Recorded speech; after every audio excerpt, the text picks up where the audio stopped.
Good morning. This is lecture number 10 on the second module on review of basic structural analysis. In this session we will complete approximate methods of lateral load analysis, and we will also do an introduction to displacement methods. So we will be finishing part 4 and starting part 5 of this book on structural analysis. You recall this last slide which we showed at the end of the previous class, and you realize that if the frame is symmetric due to the applied loading, lateral loading, you are bound to get points of contraflexure at the middle of all the beams, but we are not sure about the points of contraflexure in the columns, the location in the columns. This structure is statically indeterminate, and it would help if we could reduce or entirely remove the indeterminacy. So the idea is to do a quick approximate analysis. The other point that is obvious is because the columns, the two columns at any story deflect identically, they will have the same shear force and bending moment diagrams, and if this, so the story shear at any story level, considering cantilever action of that frame, must be shared equally by the two columns. So these 2 points are obvious. We need to make additional assumptions, and we will, this is the assumption we make. We assume that there are points of contraflexure in the middle of all the columns as well, which is an assumption that is valid only if the beams are infinitely stiff, as we saw in the earlier session. So why would you assume that isn't intuitively it is like the windward side should deflect more than the... Why? That is where the loading is coming directly, right? Okay. By the way, if you really look at a building, that is also a misconception. Let us say the wind is blowing in this direction and you have a building here. It is true that there are forces acting, the wind pressures are acting directly on the windward face, but on the leeward side also there is some suction, right, and so really the whole building is affected by the wind field, and we have a concept of drag coefficient where you multiply the wind pressure with the drag coefficient and the exposed area, and you apply it for convenience on the windward face, but you recognize that it is actually including the leeward face as well, number 1. Number 2, the floor diaphragms ensure that all the frames participate. So effectively the whole building is moving as a whole. Is it clear? And if you look at this superposition that we did, that is, we divided this loading into 2 parts, a symmetric part and an antisymmetric part, you will find that from the antisymmetric point of view there is a kind of antisymmetry. It does not matter which is the windward and which is the leeward. The only difference is the columns on the windward side will be subject to axial tension and the columns on the leeward side will be subject to axial compression, and the magnitude will be the same. So that is the overall behavior. We also assume that axial deformations are negligible. Okay, so we make this assumption, and let me come back to the point which seemed to trouble some of you in the last class. I want you to be totally convinced that that point of contraflexure will be exactly at mid height if we make the assumption of rigid beam, and I will go through it once more. Remember that I have just taken a column AB from somewhere in the building, and the point A is also not fixed really, A is also moving and B is moving relative to A. So we use the word interstory drift to talk about the relative deflection between B and A, the relative deflection between B and A. Is it clear? A is moving, but B, which is located higher, will move more than A, and we are really interested in the relative movement between B and A. Is it clear? That is called interstory drift. Now really speaking, you can put this guided roller support at the bottom also, because it is true, it is also going to move. So now this will give you a better idea of a symmetry in that frame, and of course it is unstable, so the rest of the building helps in propping it through. So this is the deflected shape, and we talk about a chord rotation phi AB, which is clockwise and which is nothing but delta naught divided by h. Is it clear? So you look at the deflected shape and you can see straight away that the forces would be a pair of forces, not just one F. So it really does not matter where that F is acting, and it tells you that the shear force is constant throughout the height of the column, and not only that, you also get bending moments. What will be the bending moments? What will be the direction of the end moments, clockwise or anti-clockwise? Anti-clockwise. And if you really want to look at it more closely, it is as though the top half behaves like a vertical cantilever fixed at the top end, and the bottom half behaves like another vertical cantilever fixed at the bottom end, and there are forces acting at the point of contraflexure, which is equal to F, and the end moments are Fh by 2. Is it clear? Now I hope you are totally convinced that if you make the rigid beam assumption, the points of contraflexure are going to be in the mid height of the column, and these are the values. Now so the total interstory drift delta naught is going to be shared by the top half and the lower half, and so that value is delta naught by 2, and if you take the simple moment the deflection equation, you get a relationship between delta naught and F, and it turns out delta naught is Fh cubed by 12 EIC. Clear? EIB is infinite in this assumption.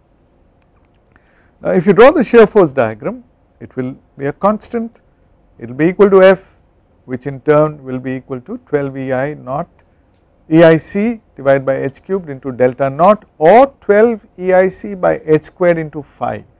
Phi is delta naught by L. Clear? If you look at the bending moment diagram, how would it look? Well, you have two cantilevers there, it will look like this, drawn on the tension side, linearly varying with a point of contraflexure exactly at mid height, and the moment will be Fh by 2. So it turns out to be 6 EI by h squared into delta naught, or 6 EI by it should be h into phi. Is it clear? So these concepts you need to grasp early. Now let us try to do a quick approximate analysis of a 3-storied symmetric frame. Okay. Now it is given here that IB is equal to 2 IC, but for the approximate analysis we are really assuming IB is infinite. So that is the error we make in the analysis, right, and we will see later how to do a more accurate analysis of this using a displacement method. Now we will do two examples. First we will assume the base to be fixed at the bottom A and H, and the second example we will assume it to be hinged, and just to get you off the feeling that loads always act from left to right, we will reverse the loads and see how you draw the bending moment diagram. Okay.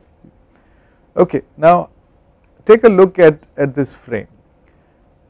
If you assume hinges at the middle of all the beams, which is 100% accurate, and you assume hinges, internal hinges at the mid heights of all the columns, which is not accurate, which is a big assumption, you have actually introduced 9 moment release locations, right.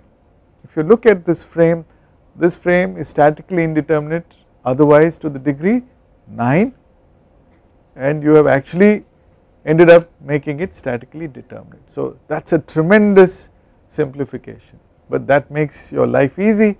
You can analyze this frame very easily. Where will you start? Okay, what was the first thing that you will you will calculate? Support reaction. So you need to draw the bending moment diagram. What's the first thing you will calculate? Support reactions. Okay, they will be shared equally. You get them, so it's 40 plus 40 plus 20, that's 100 divided by 2, 50, 50, fine. But to draw the bending moment diagram, you look at the story shear. Okay, the story shear you can do like that. I told you in the last class, you cut a section at mid height of the top story, you will find that that 20 kilonewton has to be shared equally by the two columns, you get 10, 10. Is it clear? What about the next story, the second story? There you are, it's 20 plus 40 divided by 2, you get 30, 30. And then the third one will be 50, 50. Is it clear? I have marked those arrows to show you the direction at the end of that element. Is it clear? This is an easy thing for you to do. Now that you have got this, can you get the column end moments?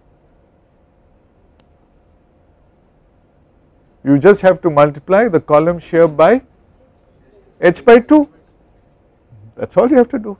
So it is very easy, and so you can draw the shape of the bending moment diagram drawn on the tension side, and the lower story columns will have a moment 50 into 2, which is 100, the middle story will have 30 into 1.5, right, because the second story has a height of 3 meters, it turns out to be 45, and the top story column will have end moments equal to 10 into 1.5, which is 15. This much is clear. So you have got the column end moments. Now you need the beam end moments. How do you get that? How do you get that? So in your mind you must draw the free bodies. Let us take the top, you got a beam here, you have a column here, remember we drew lines like this. So the column moment will be clockwise or anti-clockwise? It will be anti-clockwise, right. This is the top story, j or I, j equal to 1. So how much was this value? 15. So this was 15 kilonewton meter, this was 15 kilonewton meter. You had another identical column with the same moments, I am not going to write them down. Now equilibrium demands, or Newton's third law demands that the beam end moment must be equal and opposite, so it will be clockwise, and it will also be equal to 15 kilonewton meter, both here and here. So it is as easy as that. So this is easy, it's this is going to be equal to that. What about the next level? So you have the second column, second beam, you have another column, this moment is, so all the column moments are anti-clockwise. What was this value? 45, this is also 45. So what do you think this should be? This should be clockwise, it should equilibrate. Now you can either subtract or add, I know that, but these are both anti-clockwise. When you join all the elements together, you should not have a nodal moment. So you have to add, not subtract, do not make that mistake. So it is 45 plus 15, which is 60. Is it clear? And the same thing holds good here. So you just need to do it at one end and it gets replicated. So it is very easy. What about the last one? It will be 100 plus 45, which is 145. So that is it. So it is very easy, okay. Now you can also draw free bodies and draw the other shear forces, axial force. So it is so easy. A problem with a degree of indeterminacy of 9 is solved in 1 minute because we make these assumptions. We will see later how far off we are from the exact solution, okay, but this is good enough, right. So if you work backwards, we know that a point of contraflexion for the beam will be at the midpoint. That's certain. So that can only happen, and given that the two beam end moments will be equal and opposite. So which is stating the same thing. Point of contraflexion at the middle is stating that the two beam end moments will be equal with the same direction. now then if you draw the free body for the column, equal and opposite moments you put, then you get the point of contraflexion. No, then you are assuming we know the beam end moment, we do not know the beam end moment. Okay, look at it very simply. Just putting the beam hinges reduces the indeterminacy from 9 to 6, still not enough to get a solution. So, right, it does not work. So, this is a beautiful logically meaningful method, but it is approximate. Now, let us ask a question, how do you calculate the drift in this frame? Because people would like to know how much the building will move on the top. You can also get the interstory drift. How do you do that? So that, okay, you can also get the beam shear. How do you get the beam shear? Well, if this is 15 and this is 15 and the span is how much? 6 meters, 6 meters. So you will have a vertical reaction like this, right? This is the couple which will, so what will be this value? It will be 15 into 2 by 6. Another way to put it is you have a hinge there, so you can draw arrows like that. So you could say this is nothing but this divided by 3. Okay, it is the same thing. So this is same as 15 divided by 3, which is 5. So you can work out the beam shears and so on and so forth. So now let us see how to calculate the drift. We have got the bending moment diagram. Can you tell me what D1 is approximately, given that the EI for the columns is some number 40,000 kilonewton meter squared? How do we proceed? Remember, we also found the deflection in a statically indeterminate truss in your assignment problem. Can you do something similar? Incidentally, the deflected shape that you are assuming is not this, but you are assuming this, because actually you are assuming the beams to be infinitely rigid. Is it clear? So you are going to get a solution for this frame where you are tacitly assuming IB is infinite for all this. How do you proceed? You apply a unit load F1 equal to 1, and do you analyze this frame all over again? Assume some of the forces to be 0. So, so this is the frame we need to analyze, and we do a clever thing. This is highly indeterminate, the degree of indeterminacy is 9. So let us cut the frame and let us expose some, how many redundancies do you expose there? 9, 3 at each location, a shear force, a bending moment and an axial force, and conveniently assume all of them to be 0. So you get a statically admissible solution. Can you draw the bending moment diagram for this frame? It is very easy, it is just a cantilever. So it will look like that, so easy, right? Do you agree? Simple. 1 into 10 is 10 at the bottom, and 1 into 3 is 3, 1 into 6 is 6, 3 values. Now this is your M1 diagram, and this is the unit load method. You invoke the principle of virtual work. So this was the original bending moment diagram. This is approximate. So the error in your answer is due to the error in this, not due to the error in small m1 diagram, but we live with that error. You know the actual deflection will be more than the value that you calculate, because the beams are not infinite, they are flexible, so they will add to the, you will get rotations theta, remember the earlier class. So it will be more, but this is a lower bound solution that you get. How do you proceed? Now you just multiply. I think you know how to do this, okay. So you take the leeward column, you are multiplying one triangle with, you could treat that as a trapezium. So remember the formula L by 6 and so on. So I hope you know how to do this calculation. I leave it to you to work out the details. Is it clear? So it is a quick, elegant, fast way of not only designing a frame but also estimating how much it will deflect. Now there are practical limits usually for that deflection in design, because you do not want the building to move too much. Roughly around height or interstory drift is limited to the height of that story divided by about 500 or so. Okay, now let us look at the second example. In the second example we assume the base to be hinged at A and H. Okay, so we should be showing hinges. So now do not go and put an internal hinge in the middle of the lower story, because that hinge is given at the bottom. Okay, hinge is given, so do not put another hinge, it will become unstable. So you do the same thing. I think it is pretty easy to do, but now you should draw the diagrams on the tension side, it will look this way. Is it clear? So do not be biased that the load should always act from left to right, they can act from right to left as well. Is it clear? So this problem is simple.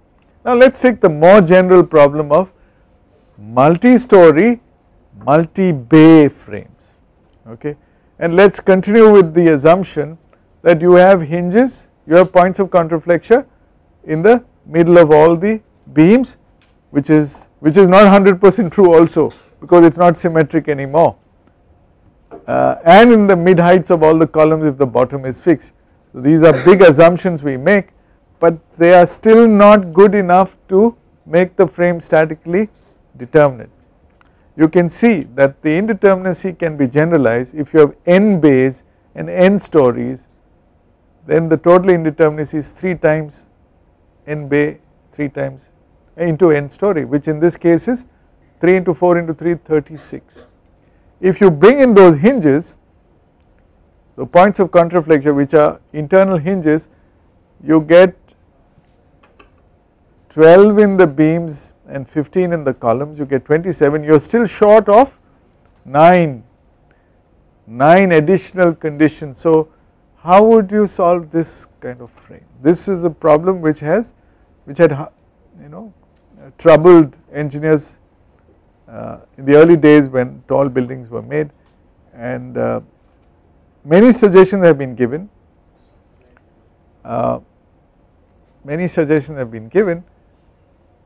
Can you give some? Let us go back to history and only the beam, like all the hinges. Sorry? All the hinges in one floor make it as hinge support and down also.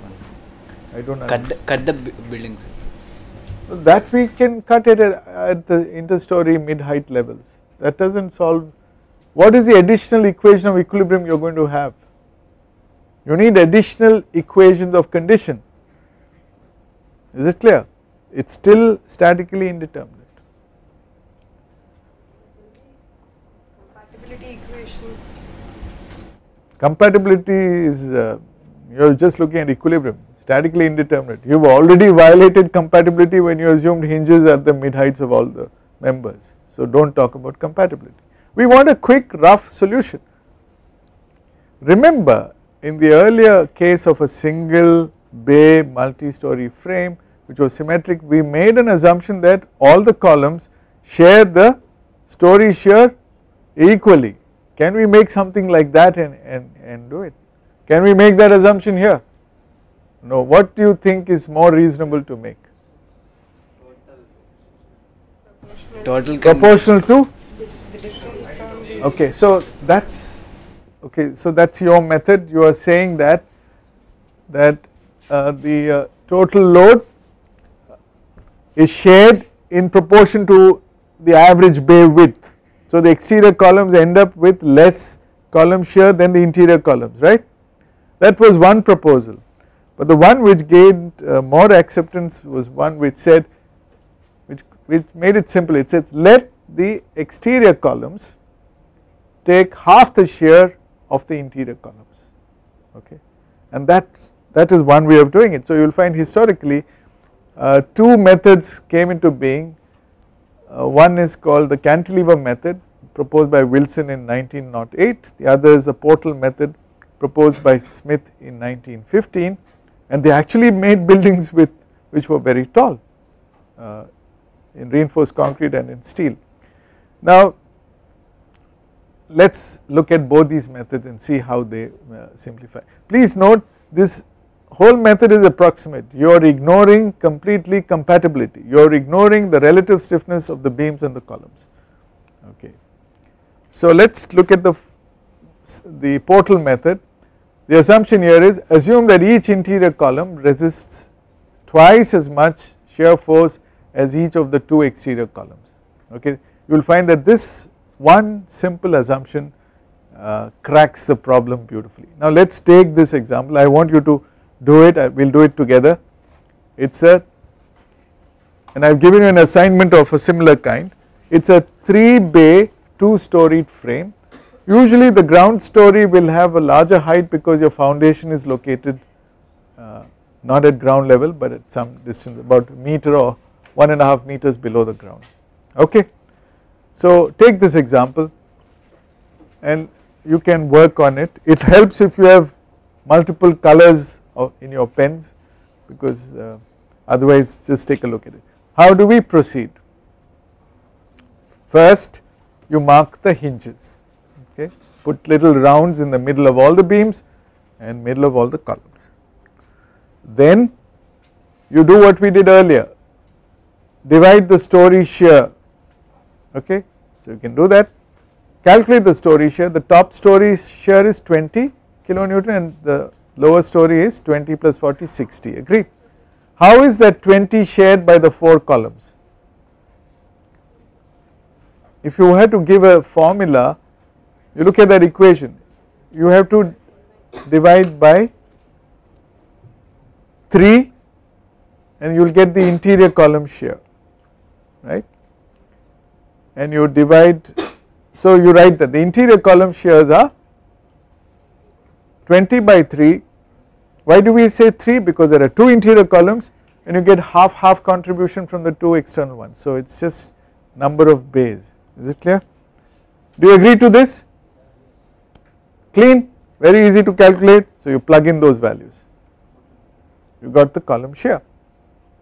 Then for the exterior columns you put half this value, so 3.33 and 10. Is it clear? It is very simple, all of you getting it.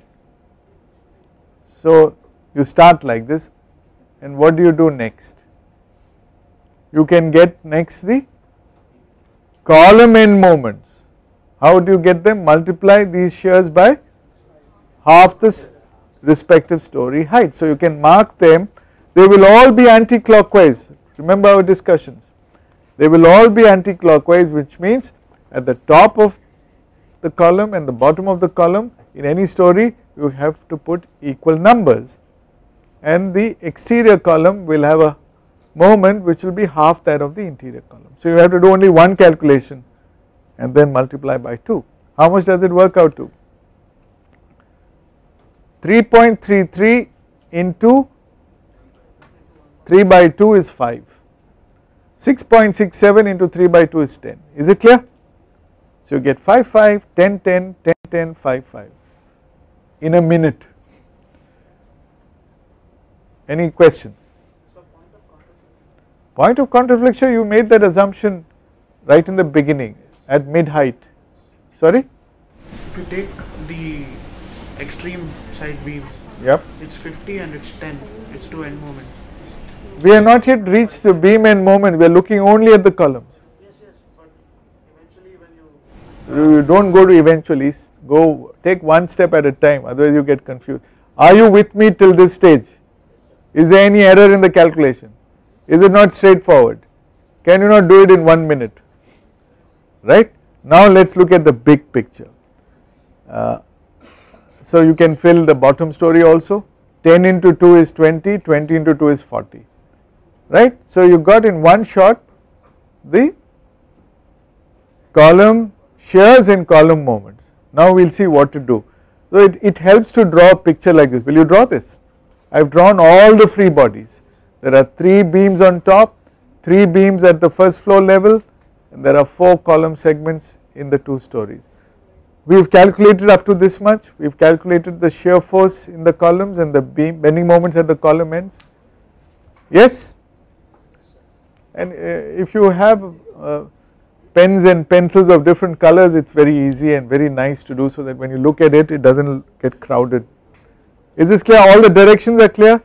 Please note, all the column end moments will be anti-clockwise and all the beam end moments will be clockwise for reasons which we discussed earlier, and so there are few numbers only that you need to calculate.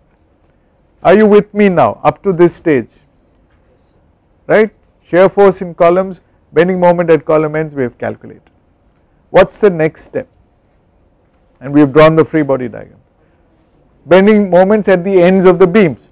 When you say bending moment in the beam, it varies linearly, it goes through 0 and changes sign. So bending moment at the ends of the beam, okay. So how do we do that?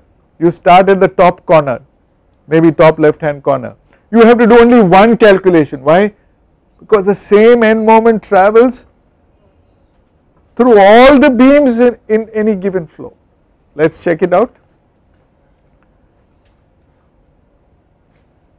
Now take a look at this. You begin with this column end moment was 5, so this beam end moment must be 5, because the point of contraflexion in the middle, this must be 5, and if this is 10, this must be 10 minus 5, which is 5, and so on and so forth. So you will find that that assumption by Smith, that the exterior column takes half the column shear compared to an interior column, greatly simplifies your calculation. You have only one beam end moment to calculate at every story. So you have done that, then you come here, you got 20 here, you got 5 there, so this will turn out to be 25, and therefore this must be 25, but this is 40, right? This is 40, but 40 and 10, please note at that junction in this problem,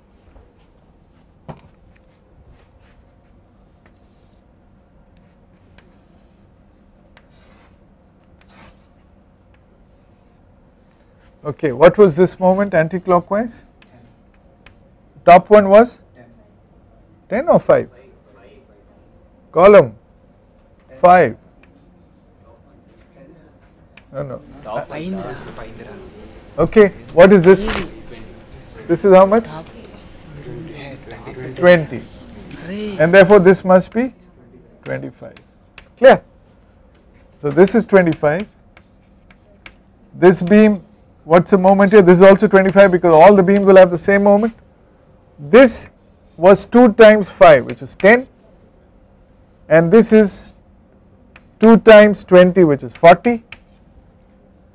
40 plus 20 minus 25 is 25. That is how you work out, but you do not need to do this because this will always work. You get only 25 in all the beams. Is it clear? So we worked out everything logically. Does it make sense? So it is very easy to do. So your beam ends, you get effortlessly the first floor, the beams right on top will have an end moment of 5, the beam at the middle level will have an end moment of 25. What is your next step if you want to finish this problem? After you find the beam end moments, what is deflection is the last. You are not asked deflection, you just want. Oh, you've got all, you can draw the bending moment diagram, we will do that little later. Shear in which? Beams, because we've already got the shear in the columns. How do you get the shear force in the beam? Add the 2 end moments in the beam, divide by the span of the beam. So that's right, you guys are good, you can do this. So what do you get? 5 into 2 divided by 3 is 3.33. You got all the shear force in the top. 25 into 2 divided by 3, you got all the shear force. No, please note the shear forces are going to change because the span of the beam is different in different bays. So you have to do it carefully. 5 plus 5 divided by 3 is 3.33. 5 plus 5 divided by 4 is 2.5. 5 plus 5 divided by 5 is 2. Similarly for this. So please note the beam end moments are the same in all the bays in a given story, but the beam shear forces are different because the bay lengths are different in this particular problem. Is it clear? Are you with me? What's the next thing you can do? I mean, I want to find everything. Axial force in column. Perfect. How do you do that? So you see, I'm showing it step by step. How do you get? It's the same as the shear force in the beam here. So start at the left corner. If this is 3.33, this will point in the opposite direction. This is 3.33, and if the top is 3.33, then this must also be 3.33. It's in tension. Now you come here. You have to be careful. Upward 3.33, downward 2.5. So you need another downward 3.33 minus 2.5, which is 0.83. And if you got 0.83 there, then you must be getting 0.83 here also for equilibrium. Then you move to the next one. 2.5 upward, 2 downward. So the difference is 0.5. It must be downward because when you join all three, you should get 0. If this is 0.5, this will be 0.5 upward. And the last one, of course, it should match 2 and 2. Clear? Now you come below. You want to get this, you can work it out. Okay, I'm not giving you all the answers, you can easily work it. What's the next? So you got the column axial forces. What's the next step? What's the next step? Have you got everything? You can also find beam axial forces. How do you get that? Do you get it from column axial forces? Column shear. So you could have done it right in the beginning if you wanted. Okay, these are the other values. You could have done it right in the beginning if you wanted. But mind you, they are not very important. The most important thing is the column shear and the bending moment diagram. Okay, so the bending moment diagram is easy to draw. Points of contraflexion in the middle. I hope you understand this. And remember that the beam end moments are 2 times the column end moment. Is it clear? Portal method is easy. You can apply it to any problem that you get. So typically, if you are given any building, say 3-storied 4-bay building, it will look like this. You can work out formulas, but my suggestion is don't worry about any formula, just do it on the board, on the paper, because you won't get many big problems. In the cantilever method, which is a little more difficult, Wilson came up with the suggestion that you treat the frame as a cantilever beam. That means the whole building is treated as a cantilever beam, and you use simple bending theory to find the column axial stresses at story mid height that resists the story moment. So for convenience, let me rotate that frame by 90 degrees because we are more comfortable looking at cantilevers which are horizontal, right. So I have rotated the whole building 90 degrees in my mind and fixed the left end. So it's got an open web section. Do you understand? That means usual beams are one piece with solid cross section. This is an open web section. That means I have the solid areas only located at the column location if I cut a section anywhere, right. Is it clear? Now if I cut the section let us say at any line in the middle of any story, then I do not have any local bending moments in the columns, right, but I have only axial forces and shear forces. Let me plot the axial force variation. Well, according to this theory, we treat it as a linear variation, assuming simple bending theory. It is like a truss, for example. Is it clear? But you have your beam has solid quantities here, here, here and here, and this is your stress distribution. Is it clear? Now it is obvious that you will have compression. Where will you have compression? At the bottom and tension at the top, and you have a neutral axis and so on. So you can use simple bending theory to calculate, and do you agree that the actual force in the column, axial force will be the stress that you calculate from simple bending theory multiplied by the area of the cross section. You agree to that? So that is all. Now how do you get the stress? Go back to Euler-Bernoulli theory. M by I is equal to F by Y, right, or sigma by Y. So can we write sigma like that? M, here M is you are cutting the section at any story, so we need to talk about a story moment. See, do you agree? If I cut a section here, the moment I need to worry about in the beam, the bending moment in the beam is P6 into half this distance. Do you agree? So that is my story moment here. Like we had story shear, we can talk of story moment. If I am cutting the section here, the axial force here, then I have to multiply P6 into this distance plus P5 into that distance.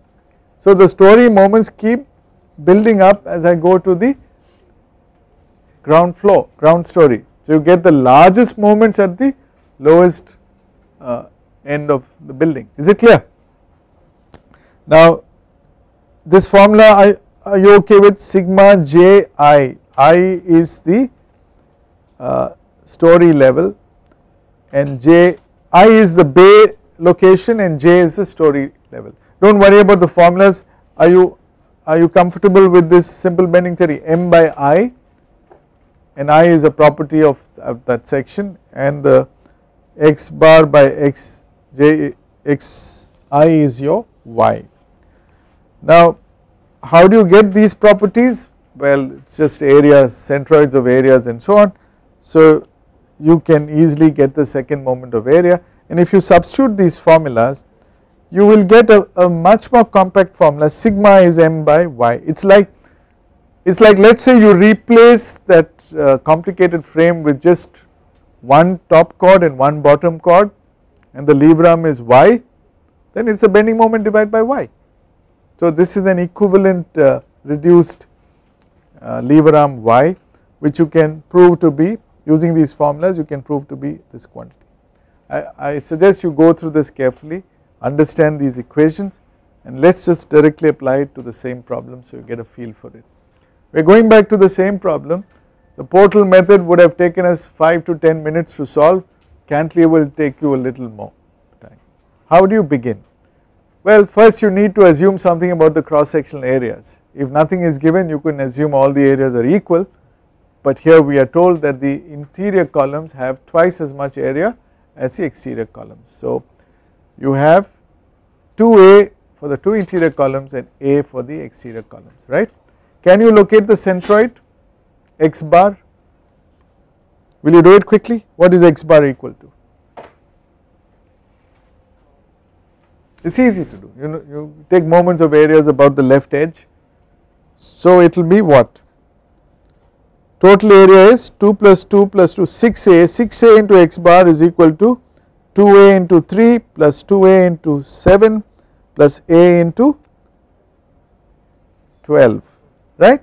Will you work it out? What do you get?